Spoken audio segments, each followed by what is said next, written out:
John McMullen was there last night, has 10 observations at 97.3 ESPN.com.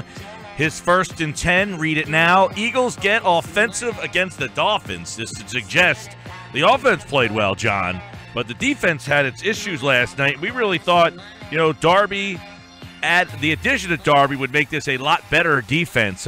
He had a tough game last night. The defense didn't play very well last night. Was that really – I know the story you wrote was about how the offense shined, but was the night kind of wrapped up by the fact that the defense really struggled?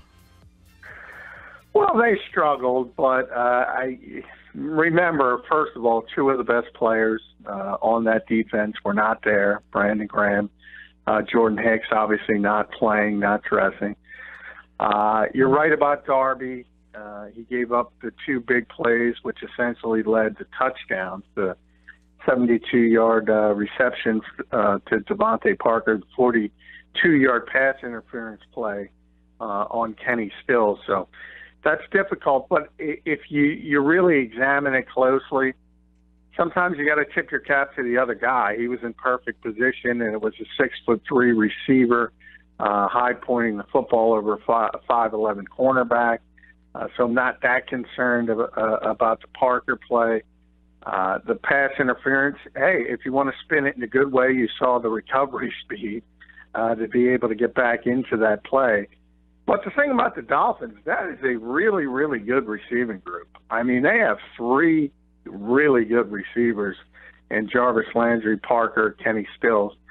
So that's number 1. Number 2, obviously Brandon Graham, Jordan Hicks, as I said, weren't out there. And third, yeah, I mean, Darby's going to have some hiccups, and he's still very new to this team, but I wouldn't get too worked up about it. John, yes, you make up some good perspective there. No Hicks, no Graham. Darby had the 2 big plays, but I said I'm okay with the plays that he gave up because the one, he was in position. He just didn't make the play for the most part. In years past, you'd see a guy with his back turned and not making the play. A lot of times, Darby on that 50-50 ball, he's going to make that play. So I felt good with his positioning there. You look at Michael Kendricks on the defense last night, and he's had a strong preseason in general. So how do you kind of put into perspective where they view him right now? Well, they view him as a third linebacker, and unfortunately in today's NFL, a third linebacker doesn't play all that much. And last year was about 27% of the time. I think that it's going to be similar this season. But remember, there's a couple things you have to also keep in mind when you talk about Michael Kendricks, and that's we still don't know 100% what Nigel Bradham's status is going to be. There's at least a possibility that there's going to be some kind of suspension under the personal conduct policy. In that case, he becomes very important for at least a short period of time. He would be one of the starting linebackers next to Jordan Hicks in the nickel. And there's the depth perspective to begin with. We talk about Hicks all the time. He managed to get over the injury hump last year, but here we are early. We've had the broken finger, the broken pinky on his honeymoon. Now he's got the groin problem. Now, I think the Eagles are being overly cautious because they understand how important he is, and if this was a regular season game, he probably would have played. So I don't want to overblow that aspect of it, but he has had injury issues in the past, and I think it's very helpful if you have a third linebacker of the caliber of Michael Kendricks, because all of a sudden, if you go from 3 to 4 and you have to put Najee Good out there or Joe Walker, I think then you really have some real issues. Yep, we know that the depth at the linebacker spot, Kendricks, he's a good blitzer. He's a playmaking guy, but against the run, sometimes he's been struggling in the past, and even in coverage, he hasn't been great. But it seems that at least he's making a tough decision. And as you said before, if Bradham got suspended, he'd be out in the field probably 80% of the time.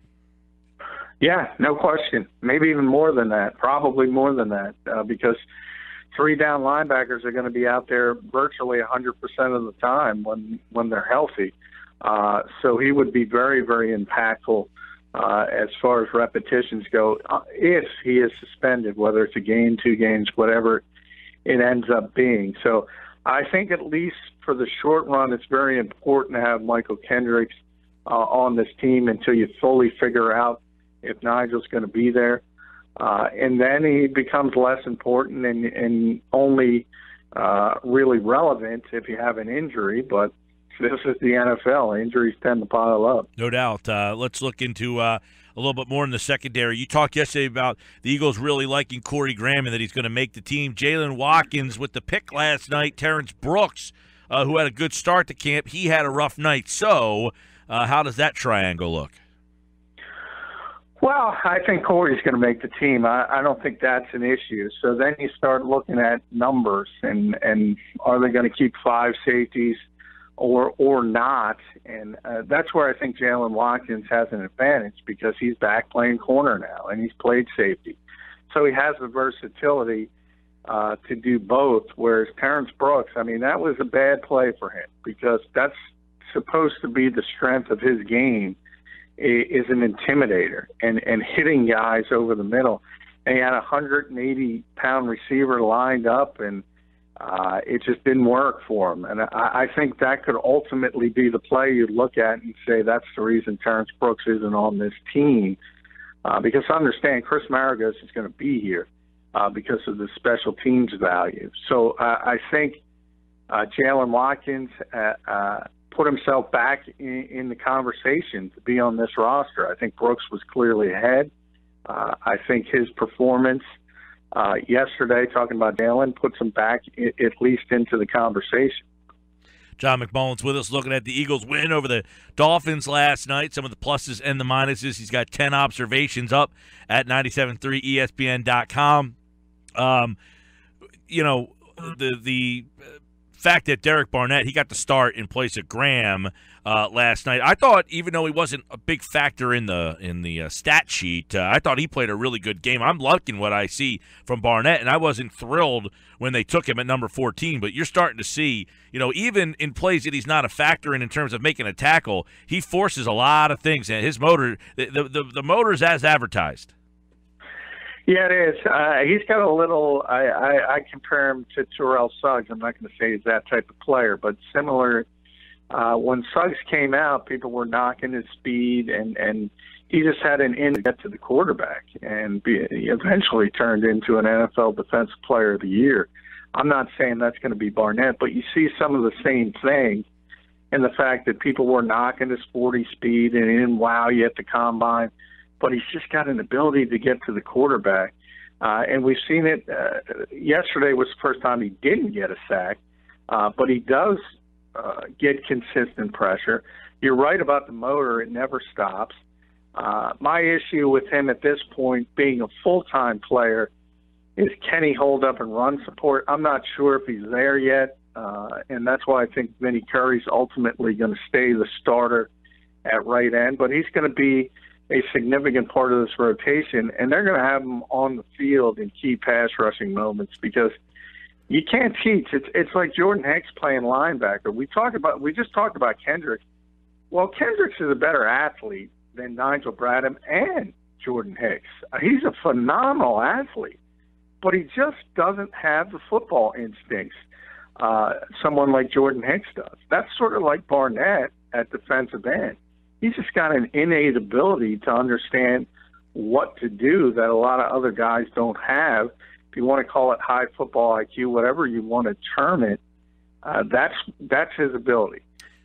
And ultimately, I think he's going to be a really, really good player. But he probably does need to add, like a lot of young players, they need to get in the weight room. They need to sort of get functional football strength, they call it.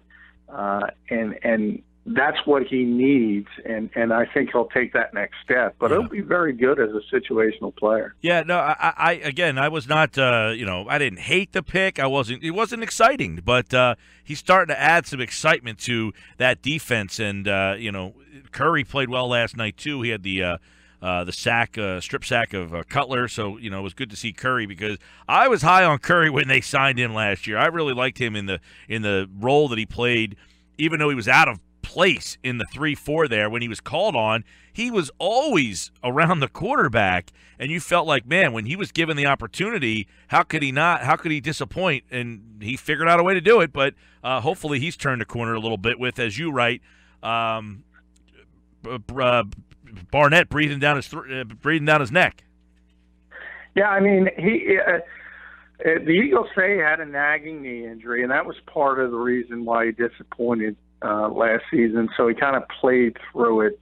So that's a positive in one sense. And he did. He was a lot like Brandon Graham in the fact that he got pressure, but it didn't necessarily turn into sacks, and people aren't going to recognize that. But, yeah, the problem is Vinny's a similar player to Derek Barnett, and he's obviously further along in his career. So I think you can say, Vinny's never going to develop into a good run defender in this league, and he's never going to be a good defensive end and run support because he's too far along in his career. And that ultimately is what's holding him back a little bit, whereas Barnett obviously has a chance to develop that part of his game. But they're both really good pass rushers. Yep, and Chris Long, throw him into the mix too. You got what should be a better pass rush, you think, than what they brought last year? Yeah, I think it'll be a lot better because you have Vinny's healthy, as I said. You have Derek Barnett, who's a natural. And remember last year Connor Barwin was playing at right end, out of position, more of a 3-4 player. And then inside, you have Tim Jernigan instead of Benny Logan. So you could say Benny's a better run defender than Tim Jernigan. I think that's fair. But as a pass rusher, Tim Jernigan's much better than Benny Logan. So that's going to be a big part of it as well. John McMullen, 97.3 ESPN.com. That's a lot on the defensive side of the ball. I thought offensively last night there was a lot of positives. One thing I would have liked to see fine, if you want to take Carson Wentz out of the game, I certainly would have liked to see more of the offensive line than just a quarter in, a series or something like that? Yeah, and remember that I kind of agree with that, and that was the first time they had all been together. So ultimately, you don't expect most of the offensive line, at least the starting offensive line, maybe none of it, to play at all against the Jets on Thursday. And if that's the case, they will have been together for a grand total, whatever it was. I forget the exact number, but less than 20 plays for the entire preseason. So, yeah, I mean, that's supposed to be a strength of this team. I think ultimately it will be a strength of this team, but they might have some hiccups early in the season because they haven't been on the field together. They're still working on that chemistry. J.C. Kelsey talked about it last night. They need to clean up some things, and I think they will, but I think it's part of Doug's overall philosophy. It's clearly shifted. It's about getting these guys as healthy as possible to week one and then sort of ramping up from there. And I think that's sort of the new way of doing things in today's NFL because they've scaled back practices so much. Coaches say, well, there's only so much preparation we can do anyway. So it's become more important to keep these guys healthy than to make sure they're ready and clicking on full cylinders. You'll have to wait for week 3 or week 4 before that happens. Yeah. With that, you saw Smallwood only get the 4 carries last night. Not much more for Blunt either. More carries for Clement, and they gave the ball to Pumphrey last night. I guess that was his opportunity last night. I guess we'll see Clement and Pumphrey totally at least half of the game against the Jets there. But did you see enough out of Smallwood last night to feel like, all right, they know what they're going to do with him now? Yeah, unquestionably. I mentioned that on the show before the game. I mean, as far as the coaching staff goes, there's no questions about Wendell Smallwood and his status on this team. He's a part of it for a number of reasons. He's one of their better running backs, but also he's a kick returner, probably their best kick returner, so he helps on special teams. He's one of the 3 guys with Darren Sproles and LeGarrette Blount. And then you kind of figure it out from there. I still ultimately think the Eagles are not going to cut Donnell Pumphrey. That's just not going to happen. That doesn't happen in draft picks in today's NFL. So the only question is, do they stash him on the 53-man roster and not dress him and sort of go the red shirt route that way? Do they sort of invent an injury, maybe make it more difficult, stash him on injured reserve? That's a possibility. But he's not ready to play in the NFL at this point. Everybody kind of understands that. So the only question is, how did the Eagles redshirt him? Right. I like that. Invent an injury. He has a third nipple growing off the center of his chest. It's really painful there. John McMullen's with us. I guess by viewing the wide receiver setup last night, Agholor didn't get a lot of time. They mentioned during the radio broadcast that they would have liked to have seen more of him. He was out of there pretty quick with the starters. And then the Treggs, Johnson, Gibson, that trio, they didn't get very many targets. In fact, one each for Gibson and Treggs and two for Johnson. And then there's Hollins, who had, 8 last night. So it's evident that Hollins is higher up on the list than those other guys. But Agholor seems like he has surpassed all those guys as well. Oh, yeah. There's, the Eagles will keep 5 or 6 receivers, depending on what they feel they need on other parts of the roster. There's 4 locks, and that's obviously Alshon, Jeffery, Torrey Smith, Nelson Agholor, and Mac Hollins. Those are the absolute stone-cold locks that are going to make this team. And then you have all those guys fighting for 1 or 2 positions. Marcus Johnson. Ultimately, I think it'll be Marcus Johnson and Bryce Treggs, but we'll see how it shakes out. I think Shelton will go to the practice squad.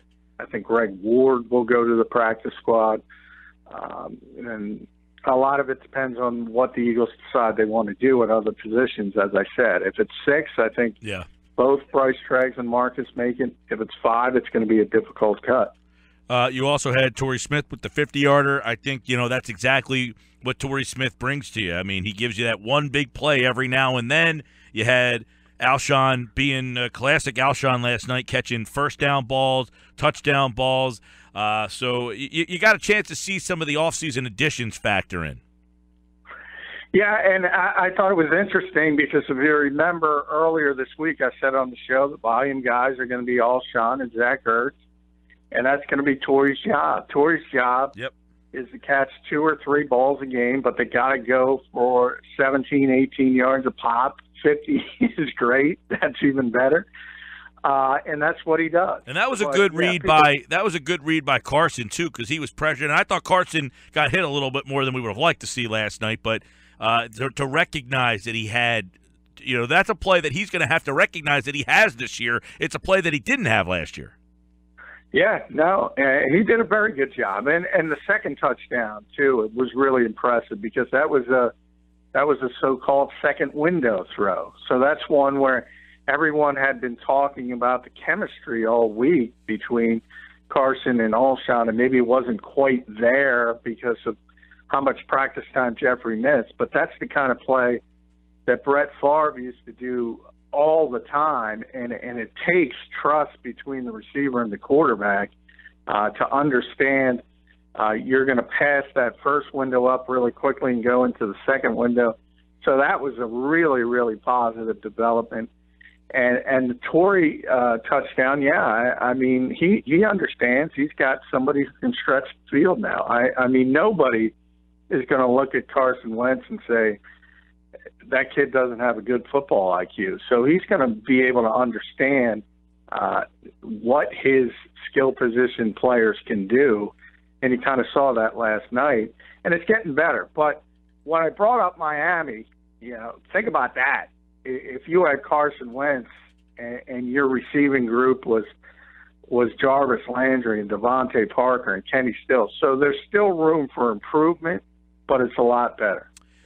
All right, John McMullen, 97.3 ESPN.com. Next week, they'll play the Jets. After last night, what we find out? What did we find out after preseason game number 3 where we're supposed to learn the most?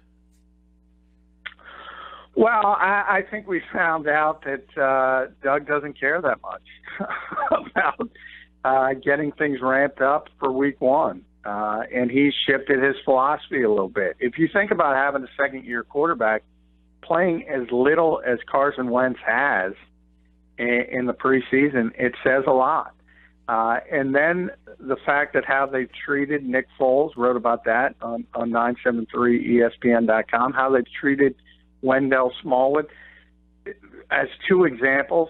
Obviously, they're not star players, but this team has already identified its core pieces, and it's about just keeping those guys as healthy as possible, and that's what this preseason has been about.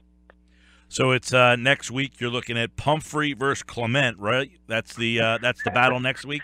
Yeah, and Matt McGloin, that poor Matt McGloin reminds me of a Joe Torre reliever that he uses every day. The poor guy's thrown it 88 times, and he'll probably throw it 35 or 40 more next week, and then the poor guy will probably be cut. Yeah, right. Get out there, take your shots, throw your arm out, and wait for your pink slip, right? I thought they had a fourth quarterback on this team. Where's the Evans kid? He played at the end last night, just sort of in victory formation. He'll get plenty of time next week, and it'll be interesting because that's something to keep an eye on. Because obviously, I think if this team it keeps Matt McGloin, it's a clear indication that Nick Foles is not healthy, no matter what they say. If they cut him, I think it's a clear indication Nick is healthy. And then Dane probably sticks on the practice squad unless the Eagles find another young quarterback that gets cut somewhere else that they think has a better chance of being a developmental prospect. But ultimately, if Nick Foles is healthy, I think they only keep two quarterbacks on the 53-man roster and put one on the practice squad. Anybody make the team last night? I think Marcus Johnson kind of solidified his spot in my mind with that great route, and it might have been Matt McGloin's best throw in the touchdown, but that was a savvy route if you watch it, sort of going into the defender's body and then breaking outside, creating space. So I think that's a guy who was on track to make the roster. I think he might have put the final nail in that, and I think he's going to be part of this roster. All right, we'll check in on the Eagles and the Jets, where a couple of roster spots still up for grabs next week. You'll see a lot of the backups. We mentioned Gibson, Trigg, Johnson, that battle, Pumphrey, Clement, that battle there. You get the safety spot still. I guess some linebacker stuff that needs to get put together. Last one on that offensive line. They didn't play as much as either one of us would have liked, but are you somewhat disappointed? They didn't protect very well last night, and I guess you could say they haven't been great this preseason.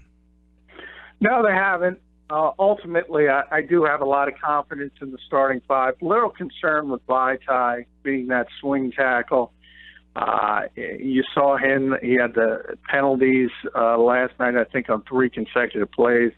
They started him out on the right side, put him on the left side. So I think he's in a role where they have to put him in that role. And if you think about who would have been in that role, Alan Barber, I think that's a significant downgrade, at least in the short term. So, but that only comes to play if Jason Peters and Lane Johnson can't play. So if you're worried about stuff like that, you're probably in pretty good shape. All right, next week, Eagles-Jets. John's got all the info at JF McMullen. And don't forget, check out his NFL coverage at FanRag Sports, NFL. Sports Bash Live every day, 4:05. Thanks, pal. Hey, thank you, Mike.